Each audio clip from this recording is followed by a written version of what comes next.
morning, everyone. You are watching the news bulletin with Eisha Hussain and Basit Ejaz. First up, the headlines for today. Rate of employment of persons with disability only 0.4% in private sector. Waste manure plants installed in religious places to tackle the problems of waste disposal.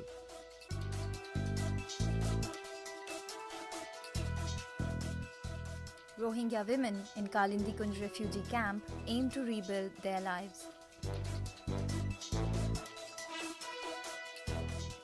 Despite dwindling scope, 75-year-old Haji Ghulam Mohammed keeps alive the tradition of ox-driven oil mill in Kashmir.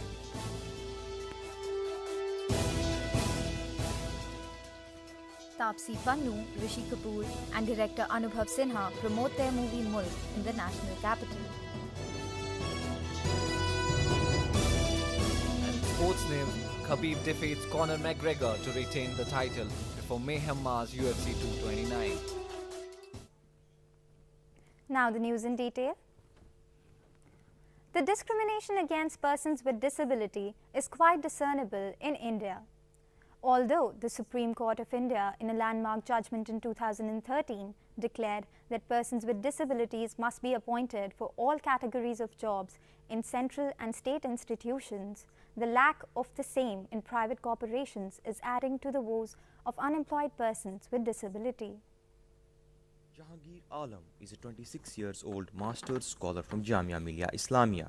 He suffers from 81% locomotive disability. Even though he is qualified enough to get a corporate job, his partial immobility makes sure no employer employs him. His struggle is no different from 21 million people in India who suffer from one or the other kind of disability. Last year जब B.Ed pass out हुए थे 2017 में, तो हमने HDFC bank के लिए एक form डाला था. तो जब इंटरव्यू के लिए बुलाया गया तो हम वहाँ गए, तो उन्होंने जब हमारा इंटरव्यू लिया और वो देख कर के कहा कि सॉरी आप इसके लिए जो है एलिजिबल नहीं है और इसमें बहुत सारा फील्ड वर्क है तो आप कर नहीं पाएंगे. बट मैं जो है उसके लिए एलिजिबल था, क्वालिफाइड था, हर चीज़ था, वो उसके लिए फुलफिल मैं कर रहा था, मगर इसके हैंडीकैप की वजह से जो है डिसेबिलिटी की वजह से उन्होंने रिजेक्ट किया. Even though Supreme Court of India, in a landmark judgment in 2013, declared that persons with disabilities must be appointed for all categories of jobs in the state and central institutions with 3% reservation, there are no similar norms for private sector. According to a report by National Center for Promotion of Employment, employment of persons with disability was only 0.4% in the private sector.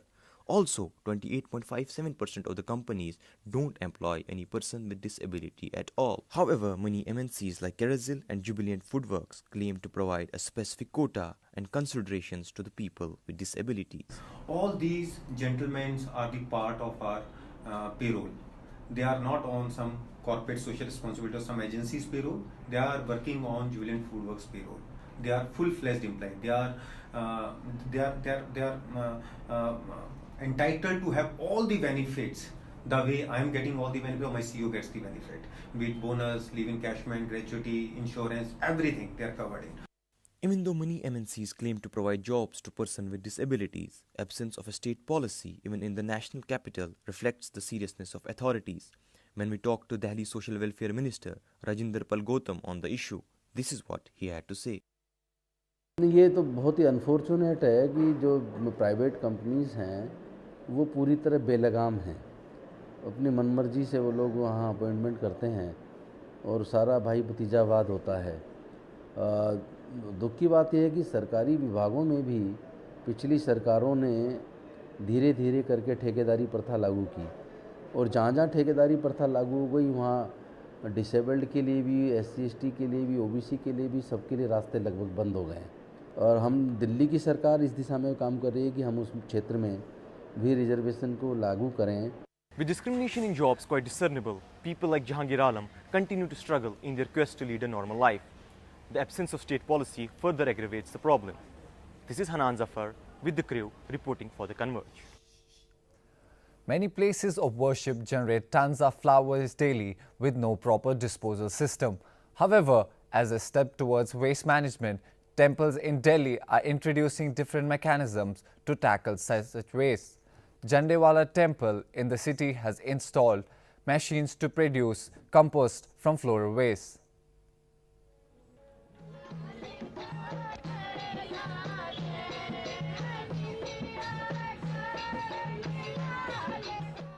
According to Jhandewala temple authorities, every day around 200 kg of biodegradable waste gets generated from the temple. It gets dumped in the river Yamuna or in landfills.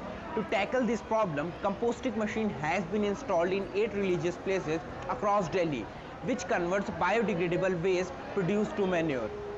Surendra Sharma, an employee at the temple management, elaborates about the process of the machine operation. वहाँ से फूल उठाकर लाते हैं, फिर इसमें डाल देते हैं. उसके बाद इसमें 2 किलो बुरादे लेके इसमें हम डाल देते हैं, मशीन चला देते हैं, फिर ये रोलिंग होकर फिर वो अपना खाद बन के निकलता है. Before the installation of the machine, these collected offerings were disposed in landfills and the Yamuna river. पहले हम ये फूल डालते थे यमुना जी में.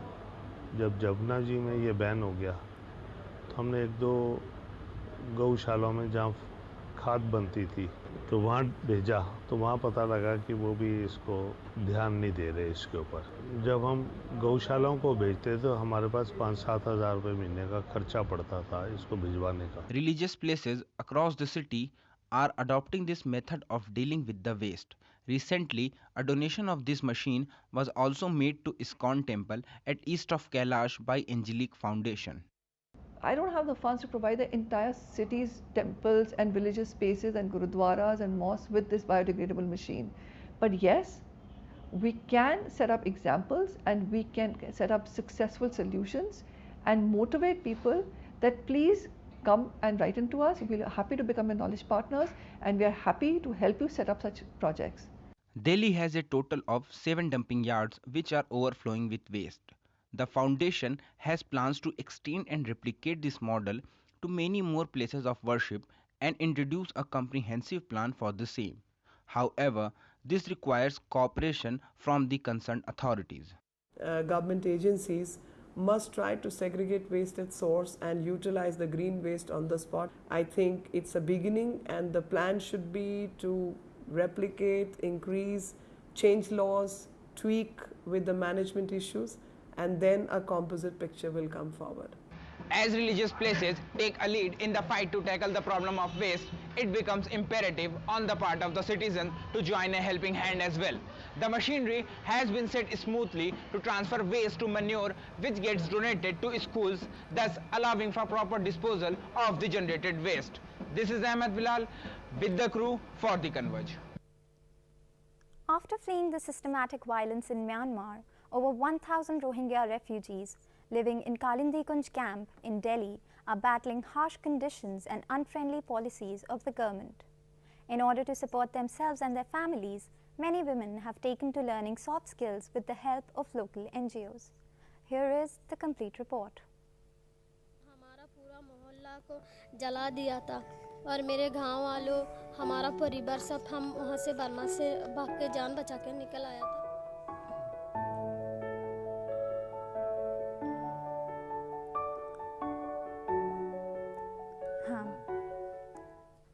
The Rohingya community have been systematically forced out of their homeland through violence. According to the United Nations High Commission for Refugees, over 8 lakh Rohingya have fled Myanmar and settled in refugee camps across the subcontinent since 2015. The conditions in these refugee camps are definitely not ideal. Rohingya women are the worst affected. One such refugee camp of Rohingya is located in Kalindi Kunj in Delhi. Nargis is one of the women in the camp who is trying to rebuild her life through learning saving with the help of local NGOs. यहाँ से कपड़ा सिलाना का सिखा रहा है 10-20 ladies को, तो हम ये सीख रही. यो कपड़ा सिला को बीक को यो ज्वाला के वो बाजार में बीक को ये रोटी तो बच्चे को पालना चाहिए. रोटी ना ये कबाड़ी का काम करते हैं. ये कबाड़ी का काम कर मेरे अंगुल भी हो गया. मैं खुद ही अपने देश में नहीं कराना है, यहाँ से कर पैसे. रोटी तो खाना पड़ता। Zohra Begum, a resident of the Kalandikunj camp, wants women to be financially independent and support their family. मैं चाहती हूँ मैं भी पढ़ूँ और हमारे जैसे बहुत औरत है अभी भी अपना नाम भी लिख नहीं पाती है क्योंकि पढ़ाई नहीं कर पाया अपना नाम कैसे लिखना सीखेंगी। मैं चाहती हूँ मेरी जैसी और सब औरत ही ऐसा बने जो अपनी बच्चों को खुद पढ़ा सके। NGOs working to assist this community are finding it difficult to allocate funds and navigate the language barriers. This is important for them to be self-sufficient, but the issue one regarding their language, they are not aware of, they don't know Hindi or English, so they cannot, it is not very easy for them to resettle or make any way of the means. From our side, we have been trying them to get trained in different trades like the skill development program. We have decided skill development program, for example tailoring centers. The Indian government, however, does not have any clear demarcation in terms of refugee policy for Rohingya. Even though there is a reluctance on their part to assist, they are also bound by international refugee policy. Mukhtar Abbas Naqvi, who heads the minority ministry in the current ruling government, explains the government's stand. जो लोग विदेशों से आए हैं, विदेशों से जो है वो इलीगल तरीके से चाहते हैं रहना, तो उनकी जो प्रॉब्लम्स है उनको ह्यूमैनिटेरियन ग्राउंड पे हम देख तो सकते हैं, लेकिन प्रायोरिटी हमारी जो है हमारे देश के लोग हैं। Even though the government of India has been very vocal about their dislike towards the Rohingya community, the presence of UNHCR and several grassroots NGOs are allowing these women to rebuild their life and make them empowered. The story of these women in the refugee camp of Kalandikunj are very different from the rest of the camps, as they offer a ray of hope in a world full of injustices and exploitation. This is Azam Abbas along with the crew for The Converge. Before proceeding further, let us stop for a short commercial break.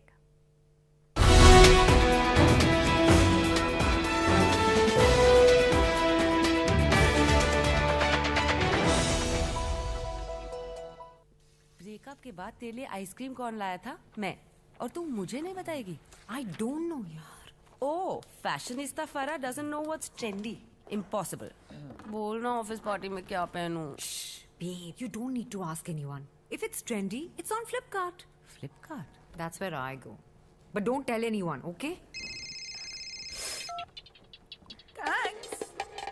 Best of latest trends only on Flipkart Fashion. The best way to look your best.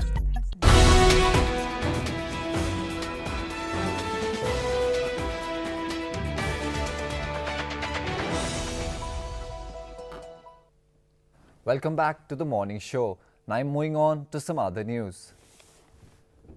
The oxidrone extraction of oil may now seem to be rare as technological advances have almost led to extinction of this centuries-old profession. However, 75-year-old Haji Ghulam Muhammad Tili refuses to give up the profession as it means more than mere livelihood. Have a look at this interesting story from the Valley of Kashmir.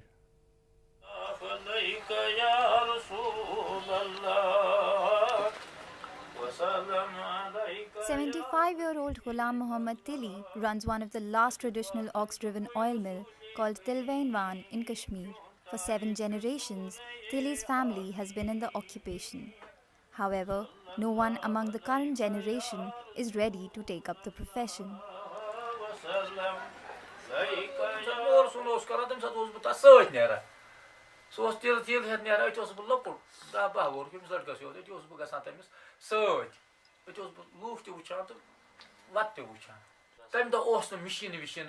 Nos machine nas bazras mas az şu bazras mas batl zari kin zari yos bu kar lavan te lagan raat ki bi osus pat subah nera drayas gasan gayas gaman sorun til ya tora ya pat os bu zamidali te kara kam sat pili kara saynes zariyas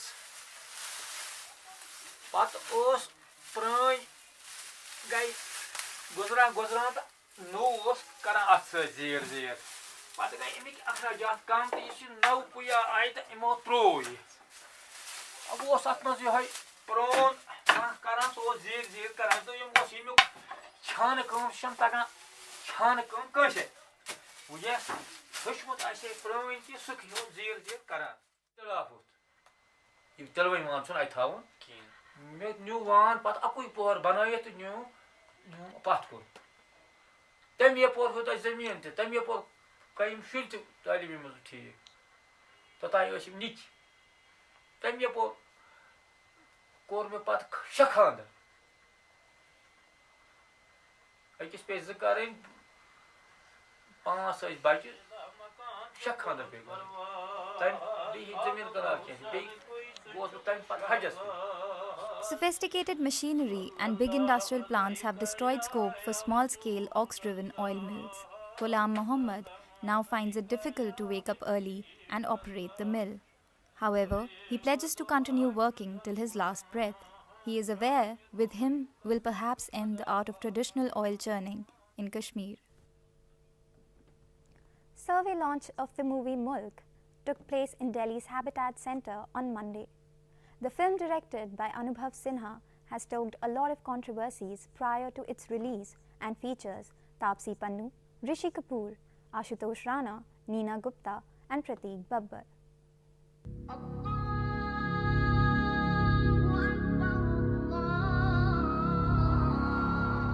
Mulk is a courtroom drama based on a Muslim family trying to restore its lost honor. Prior to its release on August 3rd, a specially conducted survey called My Mulk Survey was launched by the movie cast to understand the issues faced by Muslims in India. On the occasion, this is what director Anubhav Sinha had to say. It's not the communication, it's actually the lack of it that, that causes these differences and distances. And that's the reason I did the survey. I thought I should know where we are. And we should know where we are. Actress Taapsee Pannu, who acts as a lawyer in the movie, conceded that the role has been the toughest one of her career so far. So yeah, so ये मेरे लिए बहुत intimidating था. ये film का ये role वहाँ खड़े होना, सबके सामने, सबके बीच में और perform करना. It has been the most intimidating role of my career till now. On the occasion, veteran actor Rishi Kapoor, who plays Murad Ali, head of the Muslim family in the movie, got miffed at the continuous political questions being hurled at him. ये सियासती बातें मुझे नहीं पता.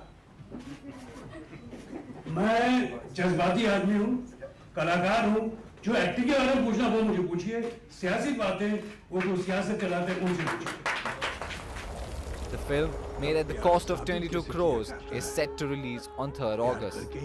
It clashes at the box office with films such as Irfan Khan's Karwan and Anil Kapoor's Fanney Khan. How the multi-starrer courtroom drama will fare at the box office needs to be seen. आप मेरी दाढ़ी और Osama bin Laden की दाढ़ी में फर्क नहीं कर पा रहे, तो भी मुझे हक है मेरी सुन्नत निभाने का. And in sports news, Khabib Nurmagomedov beat his Irish opponent Conor McGregor in the 4th round of mixed martial arts fight and won the first fighting championship for Russia. Khabib applied a rear naked chokehold, choking out Conor and leaving him in a defeated mess, keeping his unbeaten status intact with his 27th victory. However, the victorious scene was immediately spoiled with a massive brawl erupting in the T-Mobile Arena in Las Vegas when Khabib climbed over octagon cage, attacking one of Conor's training team. Meanwhile, 3 of Khabib's team members jumped into the cage, attacking Conor. Although the order was restored with no serious injuries and both fighters were escorted from the arena by police. This is all from us for now, but before we wind up, let's have a look at the headlines again. Rate of employment of persons with disability only 0.4% in private sector. Waste to manure plants installed in religious places to tackle the problems of waste disposal.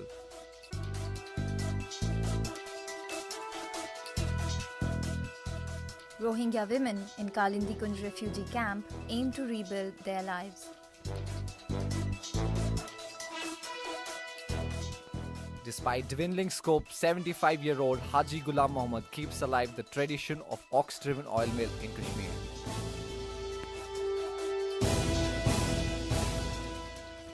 Taapsee Pannu, Rishi Kapoor and director Anubhav Sinha promote their movie Mulk in the national capital.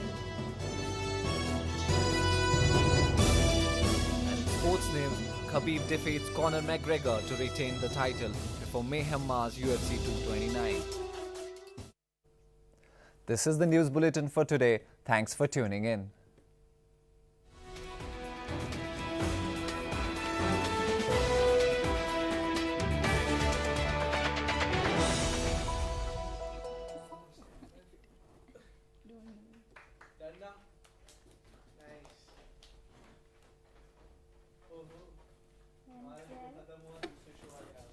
कैसा गया भाई?